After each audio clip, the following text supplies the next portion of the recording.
নমস্কার। আচ্ছা, কখনো কি মনে হয়েছে যে একটা সিদ্ধান্ত নেওয়াটা এত কঠিন কেন? ভাবুন তো, সে একজোড়া জিন্স কেনাই হোক বা জীবনের কোনো বড় বাঁক, প্রত্যেকটা পছন্দের সামনে দাঁড়িয়ে আমরা যেন এক গভীর দোটানায় পড়ে যাই। চলুন, আজ আমরা এই দোটানার গভীরে ডুব দিই। একসাথে বোঝার চেষ্টা করি কেন সিদ্ধান্ত নেওয়াটা এত চাপের আর কিভাবে আমরা এই ব্যাপারটা আরও ভালোভাবে সামলাতে পারি। তো চলুন শুরু করা যাক খুব সাধারণ একটা রোজকার সমস্যা দিয়ে, যেটা আসলে একটা অনেক বড় সত্যির সামনে নিয়ে আসবে। লেখক ব্যারি শোয়ার্জের একটা অভিজ্ঞতা, যেটা শুনলে হয়তো আমাদের অনেকেরই মনে হবে, আরে এটা তো আমার সাথেও হয়েছে। একবার ভাবুন অবস্থাটা, দোকানে গিয়ে শুধু একজোড়া জিন্স চাওয়া হলো আর তার উত্তরে কতগুলো প্রশ্ন। ভদ্রলোক তো হতবাক। একটা সময় ছিল যখন বিকল্প ছিলই না, আর আজ দেখুন বিকল্পের যেন বন্যা বয়ে যাচ্ছে। আর এই অতিরিক্ত বিকল্পই আমাদের উপর এক ধরনের মানসিক চাপ তৈরি করে। একেই বলা যেতে পারে পছন্দের স্বৈরাচার। এটাই কিন্তু আজকের আলোচনার আসল প্রশ্ন। কেন বেশি অপশান থাকা মানে বেশি স্বাধীনতা মনে হয় না, বরং মনে হয় যেন একটা বোঝা? এই রহস্যের ভেতরে ঢুকতে হলে আমাদের প্রথমে বুঝতে হবে যে আমরা কিভাবে সিদ্ধান্ত নিই, বা বলা ভালো, আমাদের কিভাবে সিদ্ধান্ত নিতে শেখানো হয়।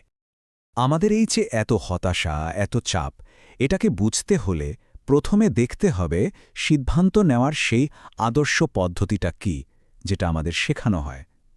এই আইডিয়াটা কিন্তু আমাদের চিন্তাভাবনার মধ্যে একদম গেঁথে গেছে। এই থিওরি অনুযায়ী আমরা সবাই যেন একজন সুপার কম্পিউটার। যে কোনো সিদ্ধান্তের আগে প্রত্যেকটা অপশনের ভালো মন্দ লাভ ক্ষতি সব একদম নির্ভুলভাবে হিসেব করে ফেলি, আর তারপর সেরাটা বেছে নিই। শুনতে তো দারুণ গোছানো আর যৌক্তিক লাগছে, তাই না? কিন্তু আসল জীবনে কি আমরা সত্যি এভাবে হিসেব করে চলি? এই থিওরির সবচেয়ে বড় সমস্যাটা হলো, এটা এমন একটা নিখুঁত পারফেক্ট জগতের কথা বলে যা বাস্তবে প্রায় নেই বললেই চলে। বাস্তব জীবনটা তো আর এমন ছকে বাঁধা বদ্ধ জগৎ নয় যেখানে সবকিছু আগে থেকে জানা থাকে। এই তুলনাটা দেখলেই ব্যাপারটা একদম পরিষ্কার হয়ে যাবে। দেখুন, যখন কেউ জুয়া খেলে তখন অপশন কি, জেতার সম্ভাবনা কত, বাজি ধরলে কত টাকা পাওয়া যাবে, সবকিছু একদম পরিষ্কার। কিন্তু জীবনের বড় সিদ্ধান্ত, যেমন ধরুন কোন কলেজে ভর্তি হওয়া উচিত, এখানে তো অপশনগুলোই ঠিকমতো পরিষ্কার নয়। ফলাফল কি হবে তা চরম অনিশ্চিত, আর এর মূল্যকে তো কোনো সংখ্যা দিয়ে মাপা সম্ভব না। এখানেই যুক্তির মডেলটা ভেঙে পড়ে। বেশ, তাহলে বাস্তব জগৎটা যদি এমন ছিমছাম গোছানো বদ্ধ জগৎ না হয়, তাহলে সেটা ঠিক কী রকম? চলুন এবার এর অগোছালো ঝাপসা বাস্তবতার দিকে একটু নজর দেয়া যাক। কারণ বাস্তব জগৎটা আসলে এই অস্পষ্টতাতেই ভরা। ভাবুন তো, একটা আয়তক্ষেত্র বা রেক্ট্যাঙ্গেল, এর সংজ্ঞা একদম পরিষ্কার, তাই না? চারটে বাহু, চারটে সমকোণ। এখানে কোনো কিন্তু বা যদির জায়গা নেই, কোনো অস্পষ্টতা নেই। কিন্তু আমাদের রোজগার জীবনের বেশিরভাগ ধারণা কি এতটাই স্পষ্ট আর পরিষ্কার? এই প্রশ্নটাই আমাদের সেই ছকে বাঁধা নিখুঁত সংজ্ঞার জগৎ থেকে বের করে বাস্তব জীবনের অস্পষ্ট ঝাপসা এলাকাতে নিয়ে আসে। যেমন ধরুন মিথ্যা। মিথ্যা কথা বলা কি সবসময় একই জিনিস? এর কি কোনো পরিষ্কার সীমানা আছে? এই উদাহরণগুলো দেখুন।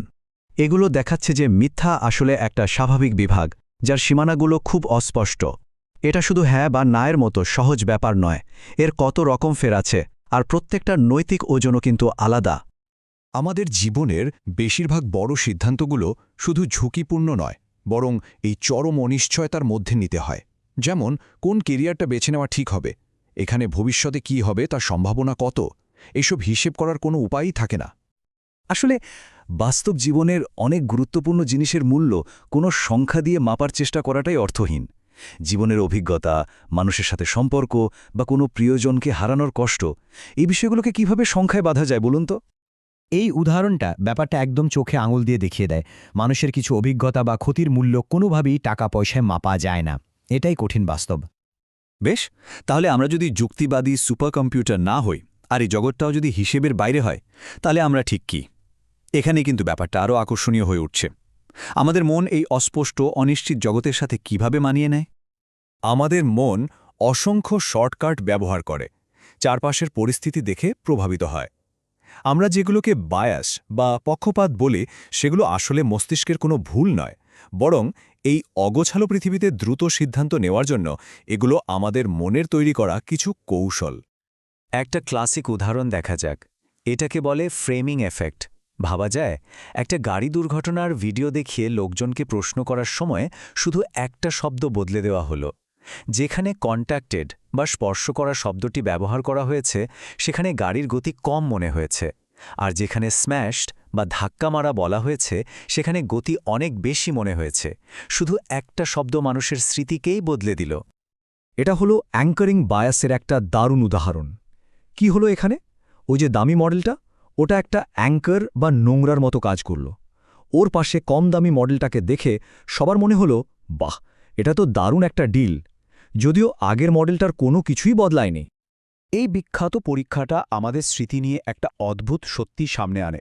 ভাবুন, রোগী ক্ষয়ের অস্বস্তি কিন্তু মোট বেশি সময় ধরে হয়েছিল, কিন্তু যখন তাকে জিজ্ঞাসা করা হলো তার নাকি কষ্ট কম মনে হয়েছে। কিন্তু কেন? কিভাবে এটা সম্ভব? এর কারণ হল পিক অ্যান্ড রুল। আমাদের স্মৃতি কিন্তু কোনো ভিডিও রেকর্ডারের মতো সবকিছু রেকর্ড করে না।